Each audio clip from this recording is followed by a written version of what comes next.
Bismillahirrahmanirrahim.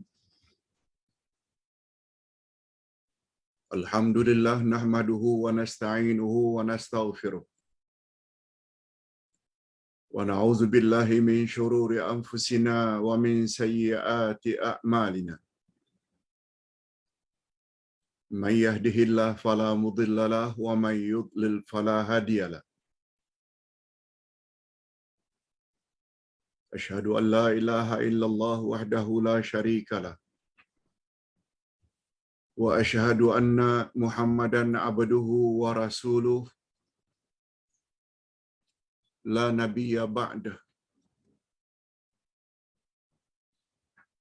Allahumma salli wa sallim ala nabiyyina Muhammad wa ala alihi wa sahbihi ajma'in, amma ba'd.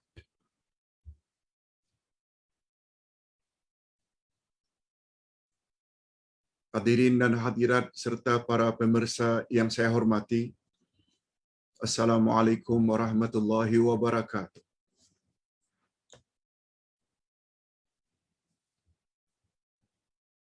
Alhamdulillah, kita bersyukur kehadirat Allah Azza wa Jalla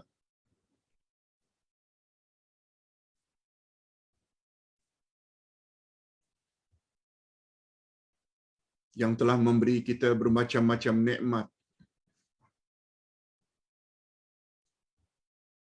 yang Allah tidak beri kepada umat-umat terdahulu.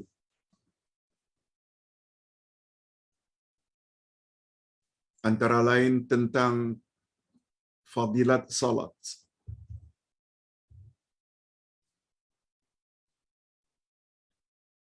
Salat telah diwajibkan oleh Allah sejak zaman dahulu lagi, sebelum kedatangan Nabi Muhammad sallallahu alaihi wasallam.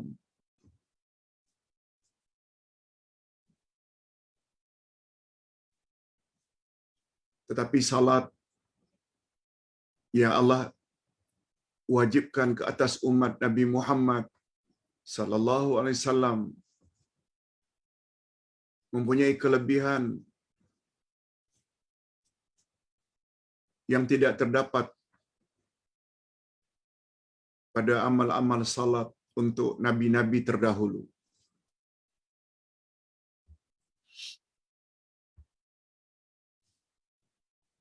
Di antara bukti kehebatan ibadah salat, dia disebut sebagai tiang agama. Siapa yang mendirikan salat, berarti dia mendirikan agama. Siapa meninggalkan salat, berarti ia telah merobohkan agama.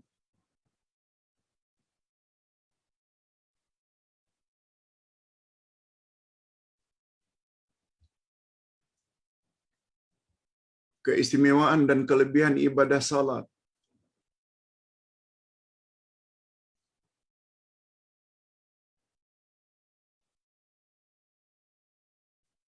ia adalah kewajiban yang perlu dijemput sendiri oleh Nabi Muhammad sallallahu alaihi wasallam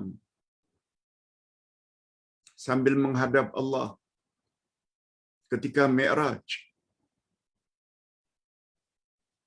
Berbeza dengan ibadat-ibadat lain, puasa, zakat, haji, umrah dan lain-lain, semuanya diwajibkan oleh Allah kepada Nabi sallallahu alaihi wasallam dan umatnya melalui wahyu, melalui perantaraan malaikat Jibril. Tapi salat tidak.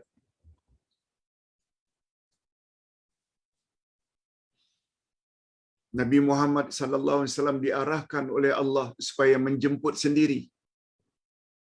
Itu juga menunjukkan kehebatan ibadah salat.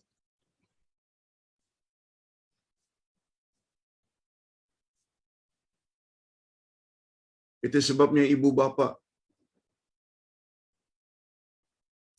disuruh mendidik anaknya dengan mendahulukan salat. Bukan puasa, zakat, haji, umrah. Sebagaimana sabda baginda, muru auladakum lisab'in. Suruh anakmu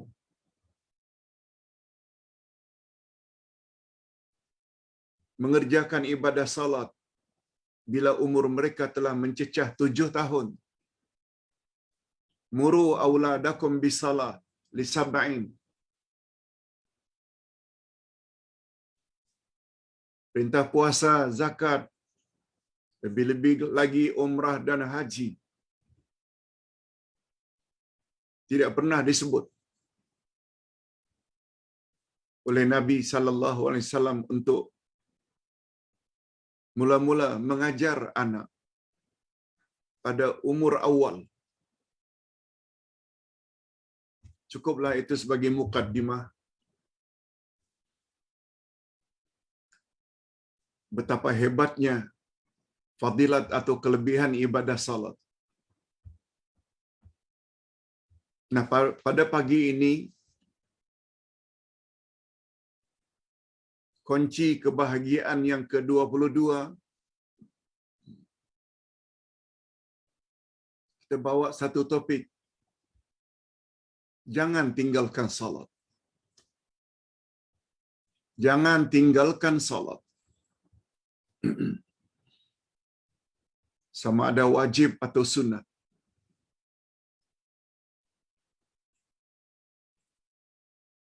Pembahasan kita lebih kurang 1 jam berikut ini ingin membuktikan bahawa salat dapat menghilangkan rasa sedih, gundah, gelisah, susah hati. Kita baca.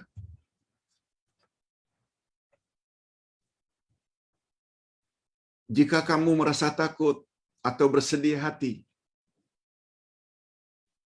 atau dilanda oleh perasaan gundah, maka bersegeralah ketika itu melakukan salat.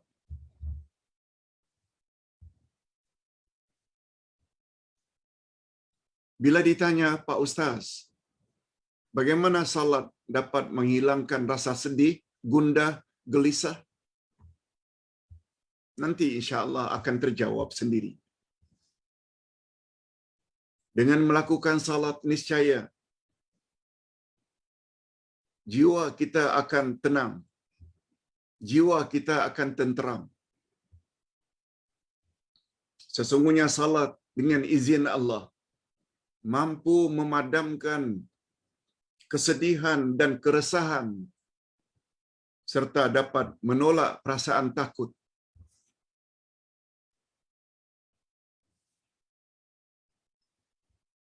Ini adalah amalan Rasulullah sallallahu alaihi wasallam.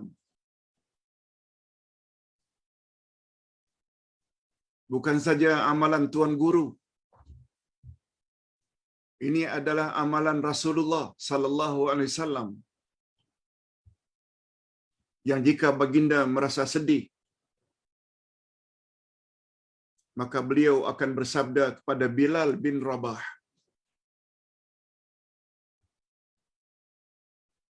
sabda baginda, "Arihna bis-shalah ya Bilal." Marilah kita mendapat kerehatan. Marilah kita mendapat rileks dengan mengerjakan salat. Ucapan itu Nabi ucapkan kepada Bilal bila baginda merasa sedih, gundah dengan penentangan kaumnya yang mengancam baginda yang ingin menyampaikan kebenaran dengan bermacam-macam ancaman sampai ke peringkat baginda ingin mereka bunuh. Baginda digelar sebagai syairun majnun, penyair gila. Baginda pernah digelar sebagai sahirun, tukang sihir. Baginda pernah digelar sebagai sabi, yaitu pembawa ajaran songsang. Oleh sebab itu kita pada hari ini sebagai pendakwah apakah bergelar ustaz atau muballigh atau pendakwah dai atau orang biasa. Sebab semua kita tahu berdasarkan surat Wal Asri, kewajiban berdakwah adalah kewajiban setiap insan. Itu sebabnya Allah berfirman dalam surat Wal Asri, A'udzubillahi minasyaitonir rajim. Innal insana lafi khusrin. Sesungguhnya seluruh jenis manusia dalam kerugian, kecuali mereka yang ada 4 sifat. Iman, amal saleh, berdakwah, menyampaikan kebenaran, dan yang keempat sabar. Allah sebut innal insan, bukan innal ustaz, bukan innal ulama, tapi innal insan. Siapa yang merasa dirinya seorang insan, mereka masih lagi rugi walaupun ada iman dan amal saleh, andai kata tidak berdakwah.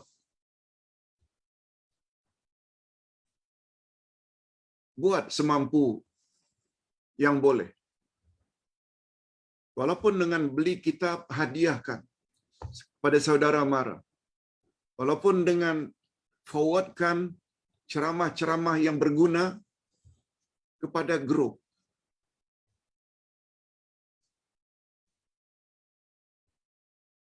Tapi sayang, sungguh banyak dari kalangan umat Islam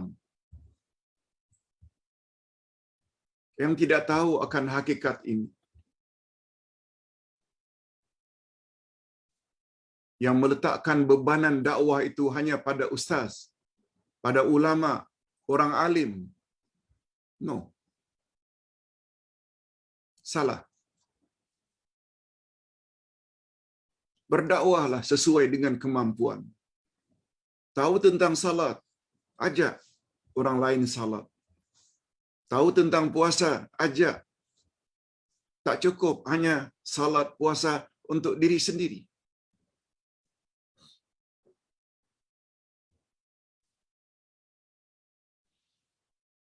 Dan berdakwah ada 2 cara, ad-dakwah bil lisan, dengan cakap, dan satu lagi dakwah bil hal, iaitu dengan sikap. Berkata benar selalu, memberi nasihat selalu, datang on time. Bila ada orang titipkan sesuatu amanah, jaga amanah dengan betul. Walaupun tak cakap. Malah dakwah dengan sikap itu lebih berkesan kalau hanya cakap saja, tapi cakap tak serupa bikin. Dakwah adalah kewajiban setiap insan sesuai dengan kemampuan. Okey.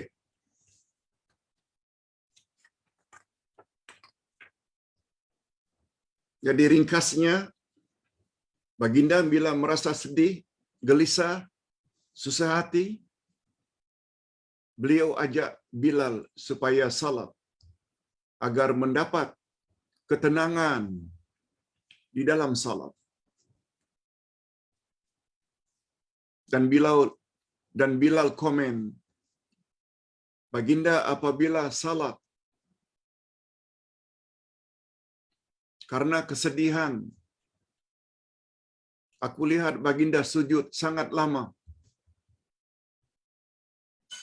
Dan bila baginda mengangkat kepalanya dari tempat sujud, aku lihat tempat sujudnya atau sajadahnya basah dengan air mata. Rupanya ketika itulah baginda mengadu kepada Allah. Apa yang beliau hadapi?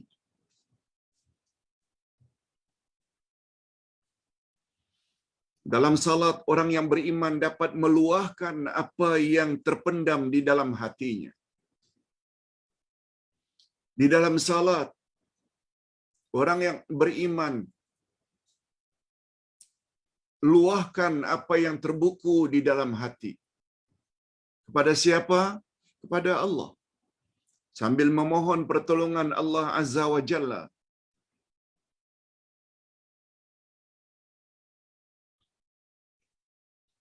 Bapak-bapak dan ibu-ibu serta para pemirsa yang saya hormati. Dalam kehidupan sehari-hari, bila kita mendapat masalah,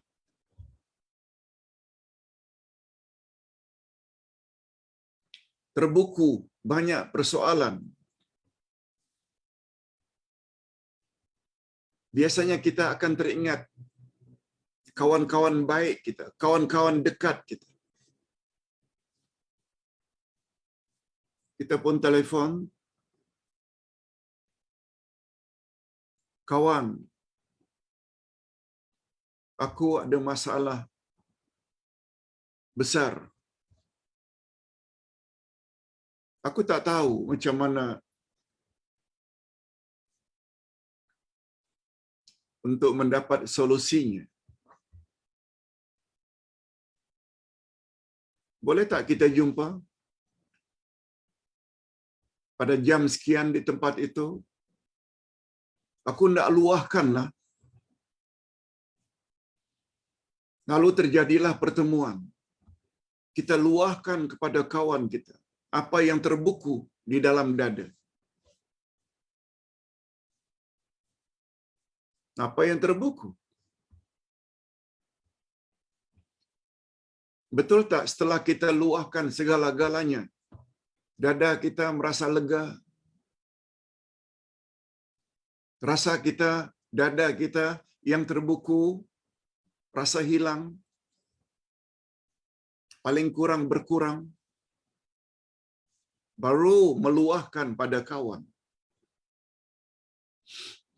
Padahal belum tentu kawan boleh bantu menyelesaikan masalah yang kita hadapi.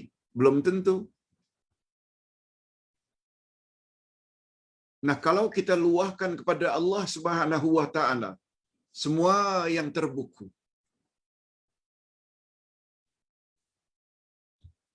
fitnahan orang, tuhmahan orang, tuduhan orang dengan bermacam-macam tuduhan, Allah Subhanahu wa taala mampu untuk menghilangkannya.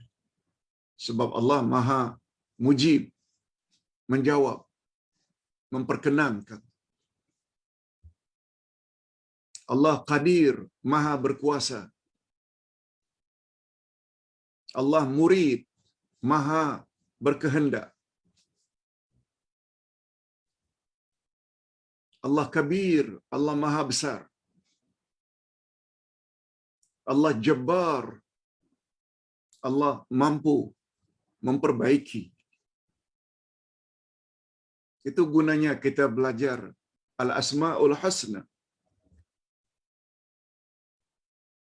Allah hebat dari segala angle, dari segala sisi.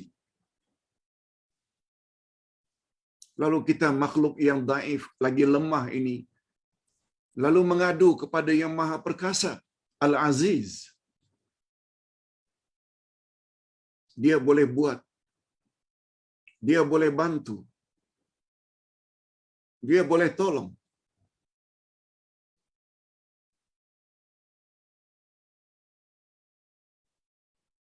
Berbeza dengan makhluk. Kalaupun dapat menolong, tidak sesempurna pertolongan yang datang dari Allah. Yes. Itu rahasianya. Nabi memperpanjang sujud sambil menangis, mengadu kepada Allah.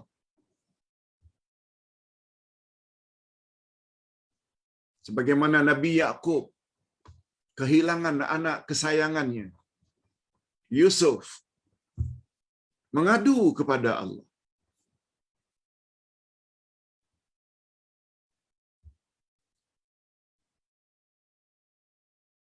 Mengadu mesti kepada Allah, bukan kepada makhluk. Kepada makhluk, ia lebih tepat disebut sebagai konsultasi. Minta pandangan. Tapi mengadu mesti kepada Allah. Sebagaimana mengadunya Nabi Yaqub begitu sedih, yang bersangatan sampai menangis, sampai buta matanya.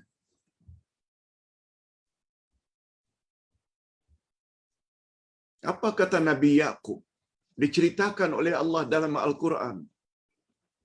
Allahumma inni ashku bathi wa huzni ilaik. Ya Allah, ya Tuhanku, aku mengadu kepada Engkau akan kesusahanku dan kesedihanku. Hanya pada Engkau. Hanya Engkau saja yang dapat mengembalikan anak kesayanganku itu. Allahumma inni ashku bathi wa huzni. Aku rasa sedih sangat, ya Allah. Aku sangat merasa susah hati terhadap nasib anakku.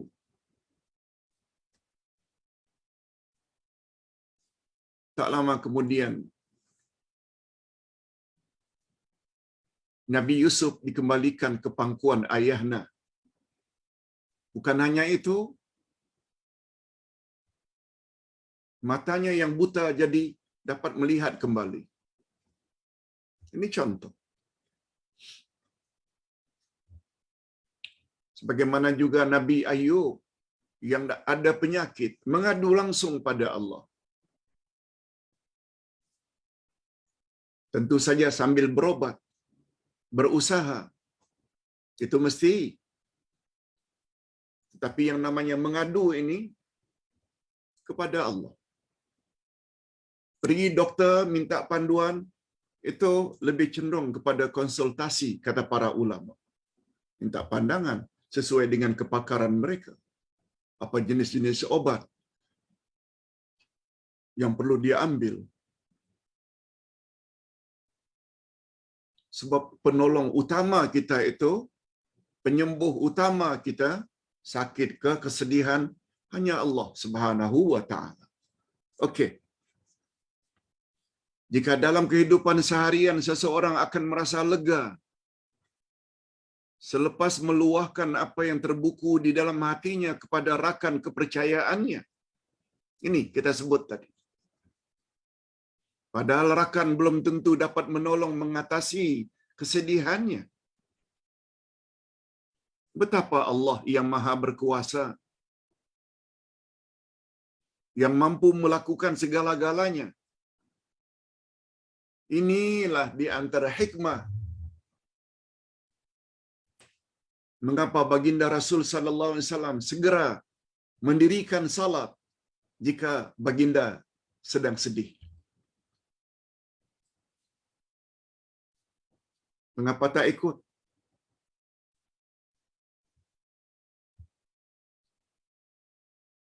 Yang kita buat justru sebaliknya. Bila sedih, murung, tension, mengurung diri dalam bilik sendirian.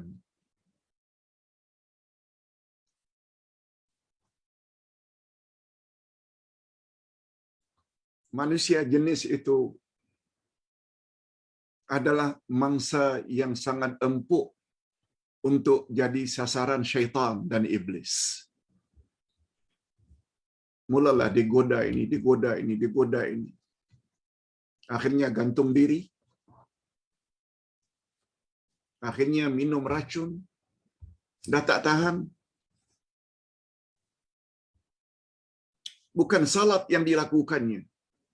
Malah karena sedih dan tension, justru tidak salat. Bukan salat-salat sunat. Salat fardu pun tak buat. Disitulah bezanya antara orang yang tahu agama dengan orang yang jahil agama.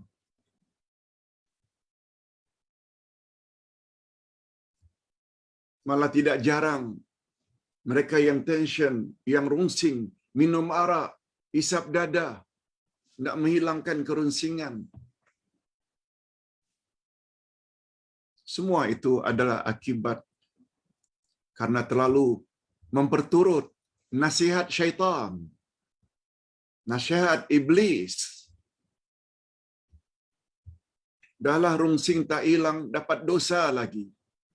Akhirnya mati dalam keadaan dosa, mendapat su'ul khatimah. Bapa-bapa dan ibu-ibu serta para pemirsa yang saya hormati, inilah yang kita mau. Tambah ilmu agama setiap hari. Tambah ilmu agama setiap hari.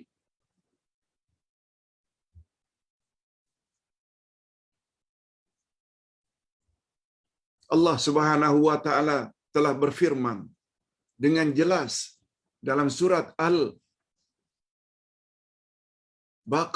ayat 153. A'udzubillahi minasyaitonir rajim. Ya ayyuhalladzina amanu ista'inu bis-sabri was-salah. Innallaha ma'as-sabirin. Hei orang-orang yang beriman, minta tolonglah kamu kepada Allah dengan sabar dan salat. Sesungguhnya Allah bersama dengan orang-orang yang sabar. Ayat ini Allah mengajar kita orang-orang beriman untuk minta kepada Allah pertolongan. Ista'inu, isti'anah yang kita selalu sebut dalam salat, wa iyyaka nasta'in, kepada engkau kami memohon, itu isti'anah. Ista'inu bis-sabri was-salah. Minta tolonglah kamu kepada Allah melalui sabar dan salat. Disebut salat. Selain sabar, juga salat.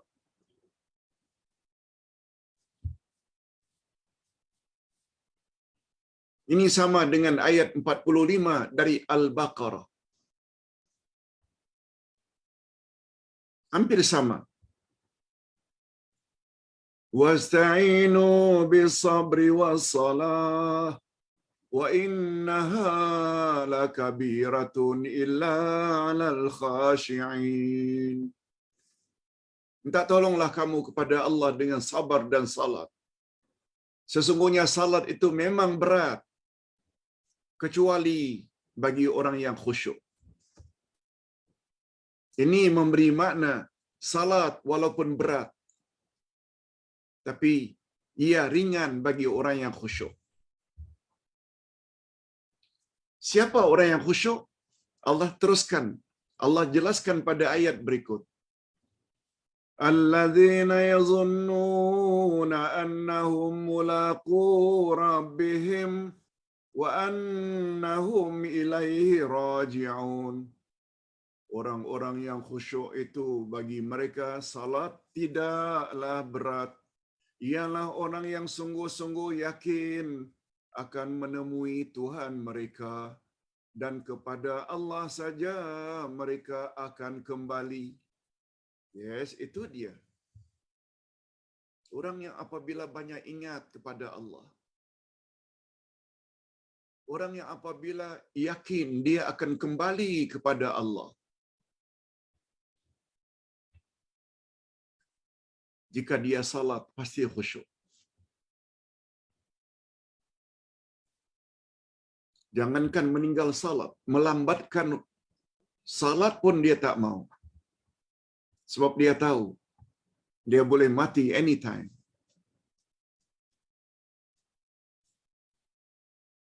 Lebih-lebih lagi,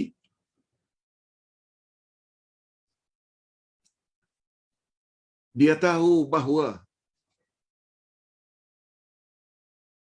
amal-amal yang pertama yang ditanya oleh Allah di akhirat nanti adalah salat. bukan amal lain. Nabi bersabda, "Awwalu ma yuhasabu bil 'abdi yaumal qiyamah as-salah." Pertama-tama yang Allah akan tanya pada hari kiamat kepada seseorang adalah tentang salatnya. Idza salahat salaha sairu amali. Bila salatnya sempurna, amal-amal lain turut sempurna. Wa idza fasadat fasada sairu amali. Apabila salatnya rosak, tidak lengkap, maka amal-amal lain turut tidak lengkap, turut menjadi rosak gara-gara tidak salat dengan sempurna.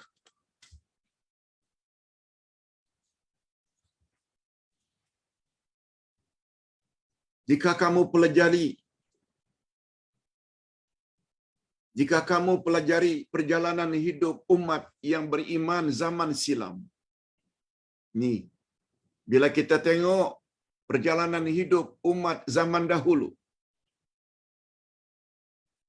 Jika kamu mempelajari perjalanan hidup umat yang beriman zaman dahulu, niscaya kamu akan dapati bahawa mereka segera salat dengan khusyuk jika sedang menghadapi suasana yang genting dan cemas. Gitu orang-orang alim dulu.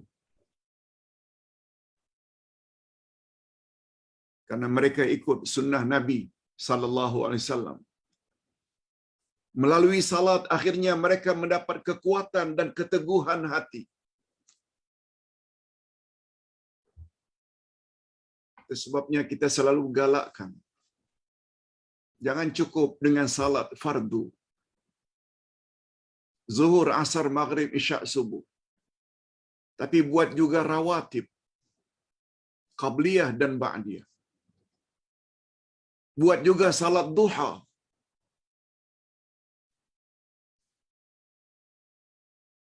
Lebih-lebih lagi salat duha, kata Nabi, bila kamu buat 4 rakaat, 2, Allah akan jamin kamu hingga keesokan harinya. Esok buat lagi, dijamin lagi kita dalam pemeliharaan protection Allah sampai hari berikutnya.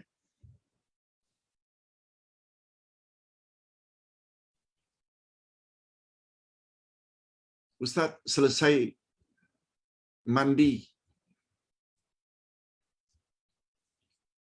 untuk buat ceramah jam 10. Mandi jam 9 atau 9 suku. Ustaz akan bentangkan di halaman sajadah di bawah terik matahari pagi. Ustaz salat duha 4 rakaat.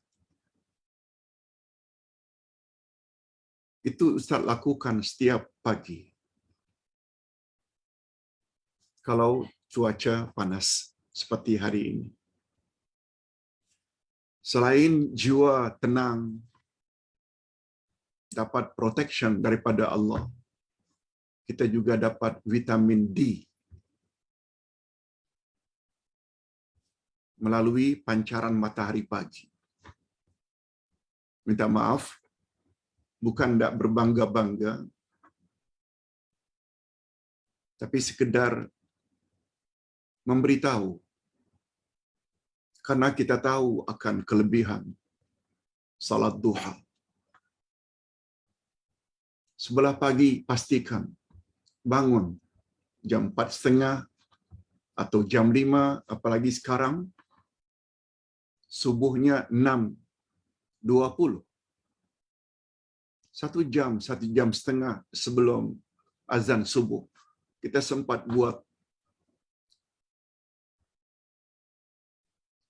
salat tahajud, salat witir, berdoa, baca Quran. Semua itu adalah dapat memperkuatkan jiwa. Tidak mudah dibuli orang.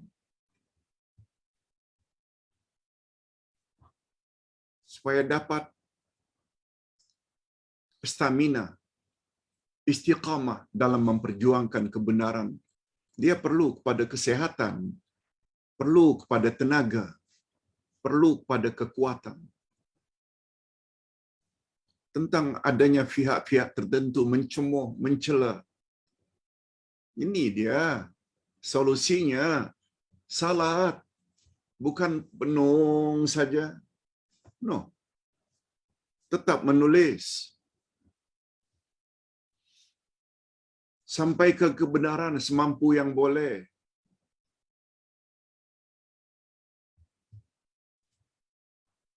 Silakan. Buat.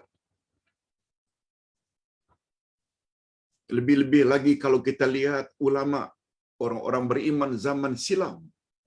Ini amalan mereka. Begitu sunnah Nabi.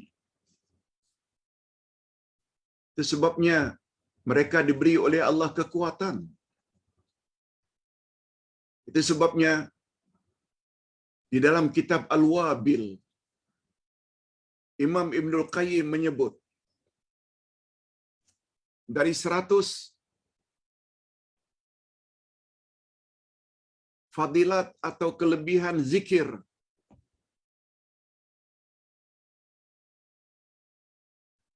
zikir bukan saja dapat menguatkan rohani, tapi juga dapat menguatkan jasmani seseorang.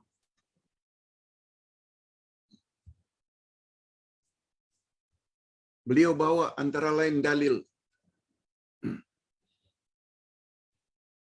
mengajar Fatimah yang ketika itu menginginkan maid atau khadam, pembantu rumah. Karena beliau tak tahan buat kerja rumah sendiri. Lalu Nabi ajar, maukah anak ayah ajar engkau sesuatu yang lebih baik daripada memiliki maid, pembantu rumah?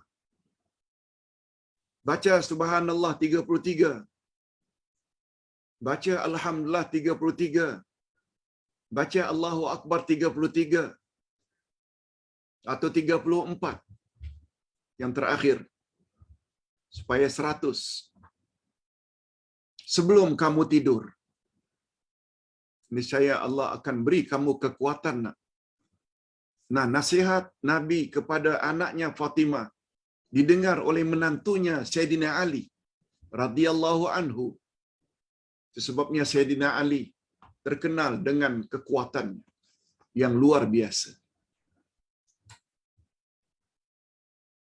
Bacaannya hampir sama dengan bacaan setelah selesai salat fardu, yang diakhiri dengan la ilaha illallah wahdahu la syarikalah, lahul mulku wa lahul hamdu wa huwa ala kulli syai'in qadir. Hampir sama.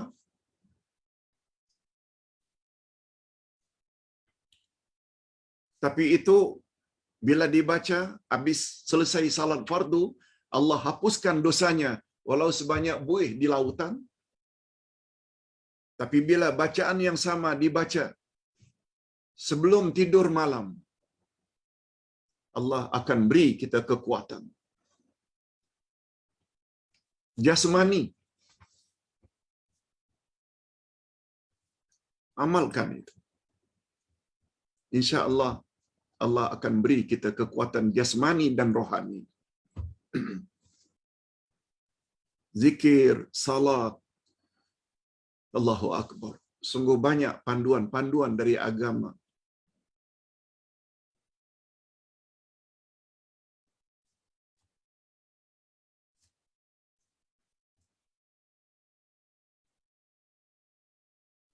Melalui salat akhirnya mereka mendapat kekuatan dan keteguhan hati.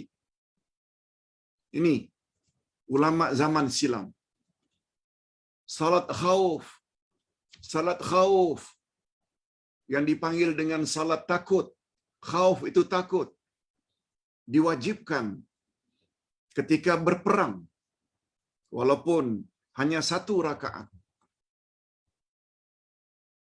Jadi sesuai dengan sabda Nabi, sallallahu alaihi wasallam, riwayat Imam Muslim, an Ibni Abbasin qala waradallahu ala lisani nabiyikum sallallahu alaihi wasallam fil hadar arba'an wa fi safar raka'atain wa fil khawfi raka'ah. Daripada Ibnu Abbas katanya, Allah telah mewajibkan melalui lisan nabimu Nabi Muhammad sallallahu alaihi wasallam salat 4 rakaat ketika hadir yaitu mukim, 2 rakaat ketika musafir, dan 1 rakaat ketika kamu takut. Salatul khauf ini yaitu sempena kita sedang berperang. Cukup 1 rakaat. Ini hadisnya. Dengan kata lain, salat sungguh dapat memberi kekuatan. Oleh itu sudah sewajarnya lah generasi hari ini kita. Oleh itu sewajarnya lah generasi hari ini, khasnya mereka yang sedang dilanda krisis moral dan berbagai penyakit jiwa, agar mendekati dan berjinak-jinak dengan masjid, surau, mendekatkan diri kepada Allah untuk meraih keredaannya. Hanya dengan cara demikian mereka akan dapat menyelamatkan diri mereka dari siksaan Allah. Dengan salat, mereka akan mendapat pertolongan Allah. Allah pun dah sebut, minta tolonglah kepada Allah dengan sabar dan salat. Jadi satu daripadanya salat. Lebih-lebih lagi jika rungsing.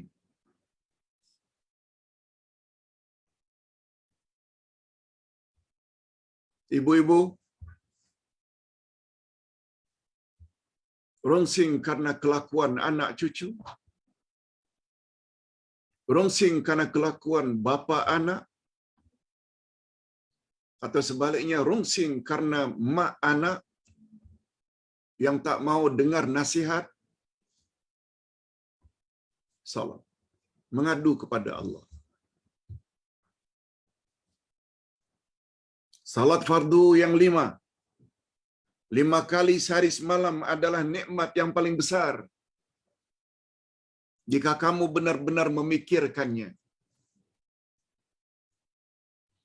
Menurut Rasul sallallahu alaihi wasallam, apabila salat 5 waktu sehari semalam kita lakukan dengan sempurna, maka ia boleh menghapuskan dosa. Salat 5 waktu sehari semalam, dia boleh menghapuskan dosa. Sebab Rasul sallallahu alaihi wasallam bersabda, as-salawatul khams wal jum'ah ilal jum'ah wa ramadan ila ramadan mukaffiratun bainahun idza ijtudimatil kaba'ir. Salat yang 5, Jumaat ke Jumaat berikutnya, Ramadan ke Ramadan berikutnya, dapat menghapuskan dosa di antara. Dapat salat subuh, begitu dapat salat zuhur nanti, dosa di antara subuh dengan zuhur terhapus dengan sendirinya. Itu maksudnya as-salawatul khams. Bila dapat salat zuhur, dapat pula salat asar. Dosa-dosa in between zuhur to asar automatically dihapuskan oleh Allah. Cuma kata para ulama memberi pandangan, itu khas untuk dosa-dosa kecil saja, bukan dosa besar. Sebab dosa besar perlu pada tobat. Begitu juga Jumaat yang lalu, semalam, dapat Jumaat yang akan datang, semua dosa kecil in between dihapus oleh Allah. Begitu juga Ramadan ke Ramadan berikutnya, begitu dapat Ramadan 2 bulan lagi lebih kurang, segala dosa-dosa kecil di antara Ramadan ke Ramadan berikutnya terhapus, dihapuskan oleh Allah.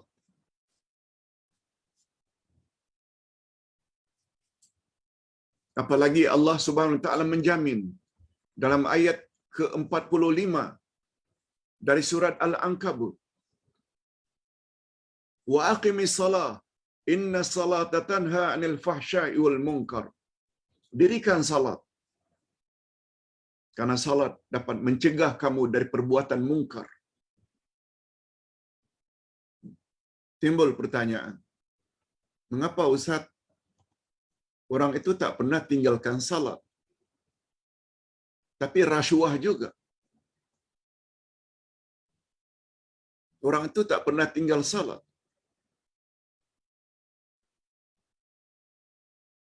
Tapi banyak dosa yang dia buat. Sedangkan ayat menyebut, dirikanlah salat. Wa aqimis salah. Inna salata tanha 'anil fahsya'i wal munkar. Kata ulama tafsir, as-salah itu, as-salah wa aqimis salah. Ada alif lam. As-salah. Kemudian berikutnya, inna salah. Ada alif lam. As-salah. As-salah. Alif lam itu membawa faedah lil kamal. Lil kamal. Maknanya salat yang sempurna saja yang dapat mencegah seseorang dari perbuatan keji. Hanya salat yang sempurna. Jaga rukun, syarat, adab, khusyuk. Salat ikut cara salat Rasul. Bukan sembarang salat.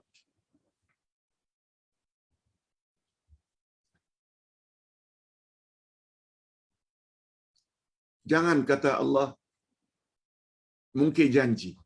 Allah janji. Dengan salat, kita jadi benci dengan perbuatan keji, mungkar. Tapi mengapa orang itu salat tak tinggal? Tapi buat juga perbuatan tak senonoh? Kalau Ustaz punya pandangan, kemungkinannya ada dua. Dia tak pernah tinggal salat, tapi masih lagi buat syirik. Masih lagi minum arak. Masih lagi berzina, berjudi. Kemungkinannya ada dua saja. Pertama, Allah bohong dengan janjinya. Subhanallah. Maha suci Allah. Kemungkinan yang kedua, salatnya yang tak sempurna. Salat memang salat, barangkali tidak tumaknina. Salat memang salat, tapi salatnya tidak khusyuk. Terhadap dua kemungkinan ini mustahil Allah itu mungkir janji. Innallaha la yukhliful mi'ad. Allah tak pernah mungkir janji. Lihat ayat 195 dari surat Ali Imran. Allah tak pernah mungkir janji. Nah, kalau begitu, kebarangkalian, kemungkinan, salat tak tinggal tapi masih lagi buat maksiat. Salatnya yang tak sempurna. Yes. Adapun orang-orang yang menjauhkan dirinya dari masjid dan meninggalkan salat, mereka pasti akan dilanda oleh kesedihan demi kesedihan dan penderitaan demi penderitaan. Ini sebagaimana firman Allah dalam surat Muhammad ayat 8. Walladzina kafaru fata'sal lahum wa adalla a'malahum. Dan orang-orang kafir atau orang-orang yang ingkar, maka kecelakaanlah bagi mereka dan Allah menghapuskan amal-amal mereka. Allah Subhanahu wa taala berfirman pada ayat yang lain. Ini dalam surat Al-Ma'arij. Apa kata Allah? Innal insana khuliqa halu'a idza massahu syarru jazu'a wa idza massahu al-khairu manu'a illal musallin alladzina hum ala salatihim daimun. Sesungguhnya manusia dicipta oleh Allah dalam keadaan keluh kesah. Halu'a, keluh kesah. Lalu Allah jelaskan makna halu', yaitu apabila mereka mendapat nikmat, mereka lupa Tuhan. Yaitu mereka apabila ditimpa oleh kesusahan, mereka panik, menggelabah. Dan mereka apabila mendapat kesenangan hidup, mereka lupa Tuhan. Bakhil, lokek. Kecuali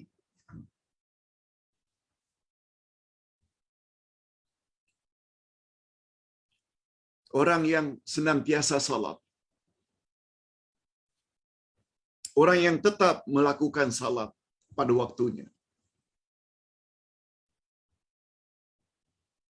Malah hebatnya manusia yang punya sifat semula jadi halu'a. Makna halu'a, bila ditimpa musibah, panik, menggelabah. Bila dapat nikmat, bakhil, lokek, lupa syukuri nikmat Allah. Begitu fitrah manusia. Allah jadikan demikian. Cuma Allah buat pengecualian. Kecuali orang yang tetap dalam salatnya. Malah bukan hanya itu. Kalau itu pada ayat yang ke-23, berikutnya pada ayat 34. Allah sebut satu lagi tentang salat.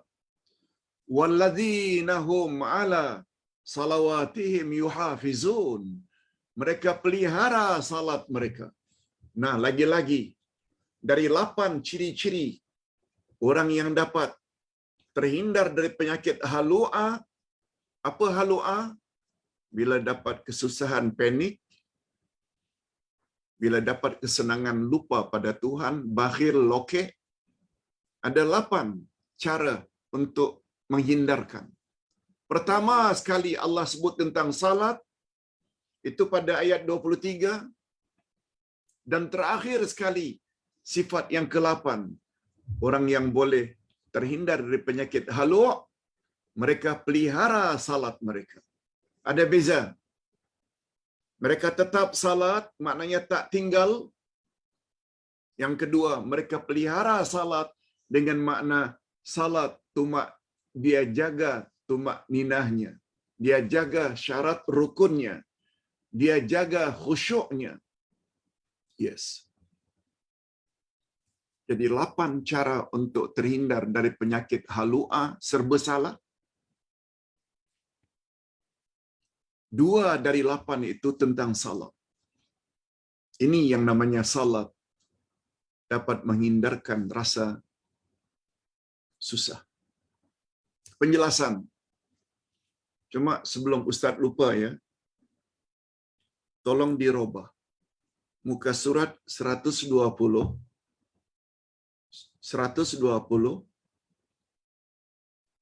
bukan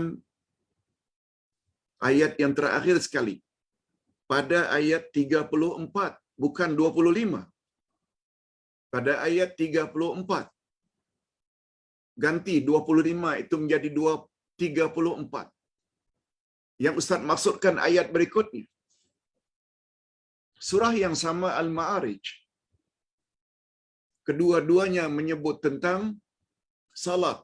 Pertama ayat 23 di atas, yang kedua ayat 34. Ayat 23 mereka tetap salat tepat pada waktunya, dan ayat 34 mereka jaga salat mereka. Jaga di sini dengan makna jaga rukun, syarat, khusyuk, tumakninah dan lain-lain. Penjelasan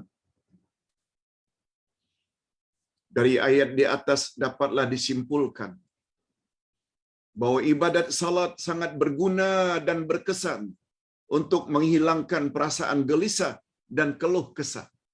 Halu'a maknanya keluh kesah. Tetapi tentu saja salat yang membawa ketenangan itu hendaklah salat yang sempurna. Pada ayat 23 disebut bahwa salatnya mesti daimun. Alladzina hum ala salatihim daimun. Maknanya kekal, tetap. Sedangkan pada ayat 34 ya, tadi kita dah robak, bukan 25. Ayat 34 pula menyatakan dia mestilah hafizun, iaitu memelihara tata tertibnya. Apakah rukunnya, syaratnya, khusyuknya dan adab-adabnya. Alhamdulillah. Selama 1 jam kita sudah bahas tentang tajuk jangan tinggalkan salat. Sebab salat dapat melenyapkan rasa sedih, gundah. Kalau anda rasa dengan salat masih lagi suka sedih, gundah, ketahuilah itu pertanda salat anda tidak sempurna. Sebab nak menuduh Allah mungkir janji. Ini janji Allah. Janji Allah benar belaka. Allah tak pernah mungkir. Tapi mengapa orang yang salat tapi masih lagi buat maksiat? Orang salat tapi hatinya masih lagi tidak tenang. Ketahuilah, itu memberi isyarat salat anda tidak sempurna. Sebagaimana yang dikehendaki oleh Rasulullah sallallahu alaihi wasallam. Sebab kita mesti yakin semua janji Allah adalah benar belaka. Innallaha la yukhliful mi'ad. Jangan persalahkan Allah. Salahkan diri kita yang barangkali masih kurang ilmu, kurang bacaan.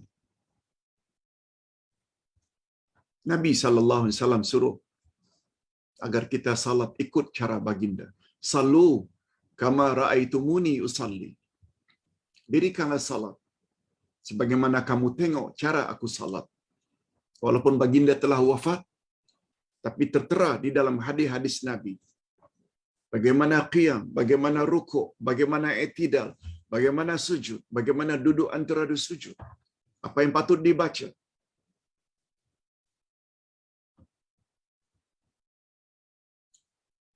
Jaga salat.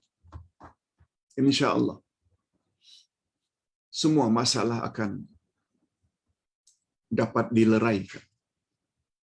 Nah, hadirin dan hadirat rahimakumullah. Ustaz tengok pada hari ini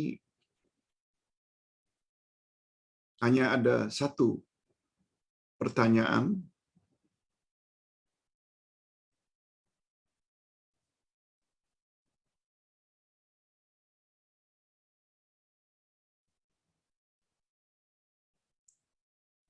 Yaitu pertanyaan tentang Pak Ustaz, memang betul ke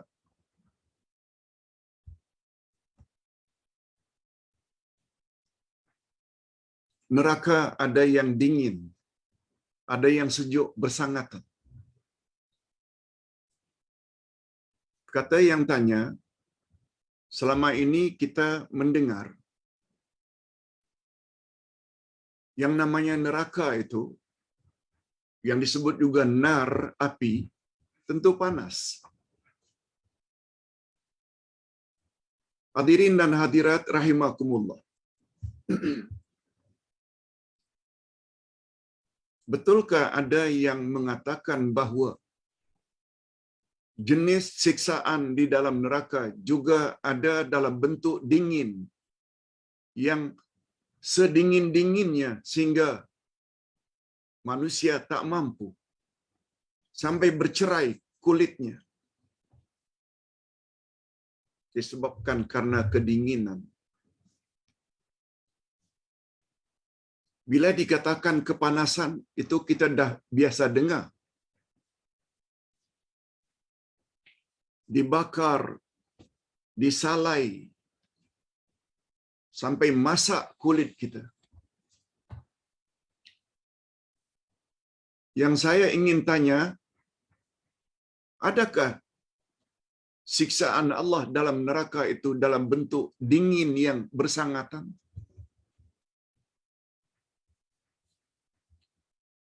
Hadirin dan hadirat, sebelum Ustaz jawab,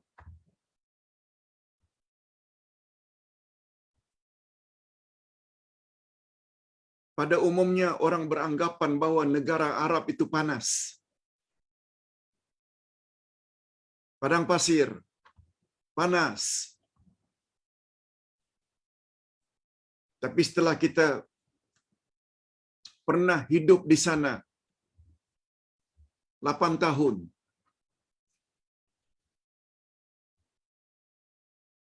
baru kita tahu bahwa dinginnya Arab Saudi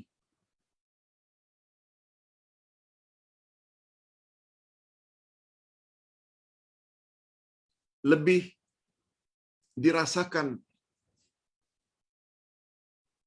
kesulitan berbanding panasnya. Ustaz cerita pengalaman Ustaz. Tahun 72 Ustaz sampai di Madinah. Tahun 72.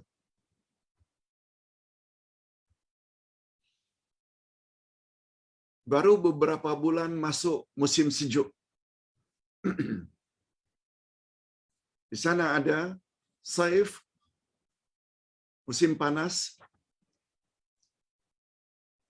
Di sana juga ada syita, musim sejuk. Sebagaimana firman Allah di dalam surat Quraisy. Li'ila fi Quraisy. Ila fihim rihlatash syita'i was-saif. Sudah menjadi kebiasaan orang-orang Quraisy, yaitu mengadakan perjalanan dagang pada musim panas dan musim sejuk. Saif itu musim panas, syita itu musim sejuk. Mungkin terbayang oleh umat Islam Nusantara, di Timur Tengah sana khasnya Arab Saudi, yang banyak gunung ganang batu menghitam, kemudian padang pasir sejauh mata memandang, dan kita fikir panas saja. Tapi setelah kita duduk di sana, kita baru terasa sejuknya lebih mencengkam berbanding dengan panasnya. Kita duduk di asrama musim panas, kita cuti. Bagi yang tidak ambil cuti, tinggal di sana masih boleh tahan lagi sebab ada aircon, full air condition.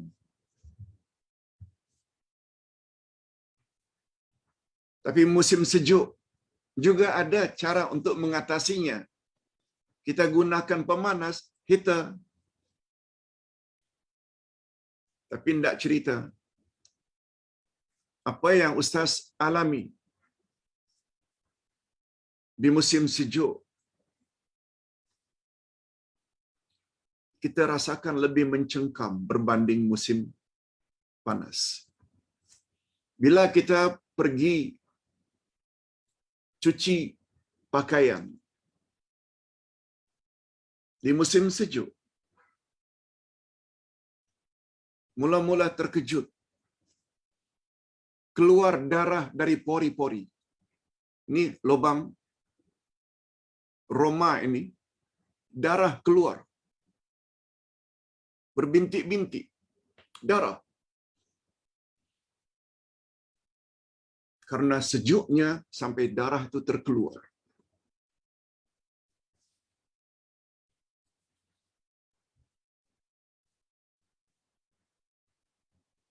Ini berdasarkan pengalaman nyata yang Ustaz hadapi. Itu sekedar pengalaman. betapa susahnya mesti pakaian berlapis-lapis supaya tidak terasa sejuk. Sebab sejuknya negara Arab tak sama dengan sejuknya Eropah. Ustaz pernah pergi Perancis, Ustaz pernah pergi Holland, Ustaz pernah pergi London, Germany, musim sejuk. Boleh diatasi. Sebab sejuknya lembap. Ada salji. Tapi sejuknya Arab Saudi tidak ada salji. Anginnya sangat sejuk, itu yang sampai mengeluarkan darah. Sejuknya sejuk kering sampai ke dalam. Berbeza dengan sejuk di negara-negara yang ada salji. Ustaz juga pernah berada di Kanada, Toronto. Walaupun 20 minus Celsius, masih lagi boleh diatasi dengan baju tebal. Tapi musim sejuk di negara padang pasir, itu sejuknya kering sampai ke dalam.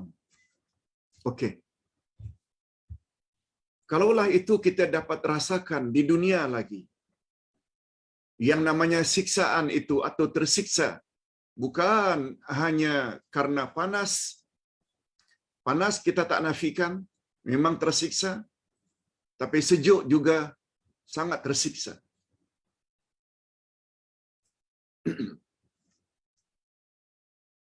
Oleh sebab itu, Allah Subhanahu Wa Taala berfirman di dalam surat Sad. Surat Sad ayat yang ke-57. Apa kata Allah tentang siksaan di dalam neraka? Hadza falyazuquhu hamimu wa ghassaq. Inilah azab neraka. Biarlah mereka merasakannya. Minuman mereka yang sangat panas dan air yang sangat dingin. Bukan panas saja, dingin juga disebut. Apalagi neraka yang bernama Zamharir.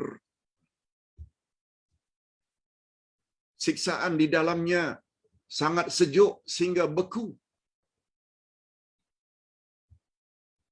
Nah, karena ada ayat Quran menyebut minuman dalam neraka untuk mengazab orang-orang yang ingkar, bukan saja dengan kepanasan sesuatu, juga dengan sejuknya sesuatu, sehingga kulit-kulit ini bercerai-berai. Wallahu a'lam. Kita bila bercakap tentang perkara gaib, kalau Allah kata dalam neraka itu juga ada siksaan dalam bentuk sejuk, yakini saja. Dan jangan kita perluaskan terlalu mendalam. Sebab itu perkara gaib. Cuma Ustaz tadi pada permulaan tak beritahu. Kita yang pernah duduk 8 tahun di negara Arab Saudi, jangan dikira panasnya saja, tapi juga sejuknya cukup menyiksa. Kita akhiri dengan doa. Alhamdulillahirabbil alamin. Wassalatu wassalamu ala asyrafil anbiya'i wal mursalin wa ala alihi wa sahbihi ajma'in. Rabbana ighfir lana dzunubana wa liwalidina warhamhum kama rabbawna shighara. Rabbana hab lana min azwajina wa dhurriyyatina qurrata a'yun waj'alna lil muttaqina imama. Ya Allah, ampunkanlah dosa kami dan dosa kedua ibu bapa kami. Dan cucurilah mereka rahmat-Mu, ya Allah. Sama ada mereka masih hidup atau telah meninggal dunia. cucurilah rahmat-Mu kepada mereka, ya Allah. Sebagaimana mereka telah didik kami sejak dari kecil. Ya Allah, berilah kami pasangan hidup dan zuriat keturunan yang menyedapkan pandangan mata dan hati kami, serta jadikanlah kami pemimpin orang-orang yang bertakwa. Ya Allah, ya Tuhan kami, Engkau telah beri kami solusi. Pada pagi ini, kami baru tahu bahwa di antara cara yang paling berkesan untuk menghilangkan rasa sedih, gundah, resah, gelisah adalah dengan mendirikan salat. Sebagaimana yang dilakukan oleh baginda Rasul sallallahu alaihi wasallam mengajak Bilal bin Rabah, "Arihna bisalah ya Bilal." Marilah kita mencari kerehatan, keselesaan, ketenangan di dalam salat. Sebab di dalam salat kami dapat mengadu kepada Engkau, ya Allah. Lebih-lebih lagi ketika dalam sujud. Dan kami yakin, segala pengaduan kami kepadamu, Engkau mampu untuk menyelesaikannya. Berbeda apabila kami luahkan kesulitan kami kepada sesama manusia. Ada yang boleh tolong dan ada pula yang tak dapat menolong menyelesaikan persoalan kami. Oleh sebab itu berilah kami ya Allah sifat sebagaimana sifat-sifat yang dimiliki oleh nabi-nabi sebelumnya yang pernah diduga dengan bermacam-macam dugaan. Kehilangan anak kesayangan seperti Nabi Yakub. Sakit yang melanda seperti Nabi Ayub. Begitu juga Nabi Muhammad sallallahu alaihi wasallam yang dituduh dengan berbagai-bagai tuduhan. Semua itu dapat teratasi karena mereka mengadu langsung kepada Engkau, ya Allah. Yang punya cara kerja tak sama dengan cara kerjanya makhluk. Innama amruhu idza arada syai'an ay yaqula lahu kun fayakun. Wa sallallahu ala nabiyyina Muhammad wa ala alihi wa sahbihi ajma'in. Subhana rabbika rabbil izzati amma yasifun. Wa salamun alal mursalin walhamdulillahi rabbil alamin. Subhanakallahumma wa bihamdik. Asyhadu an la ilaha illa anta astaghfiruka wa atubu ilaik. Assalamualaikum warahmatullahi wabarakatuh.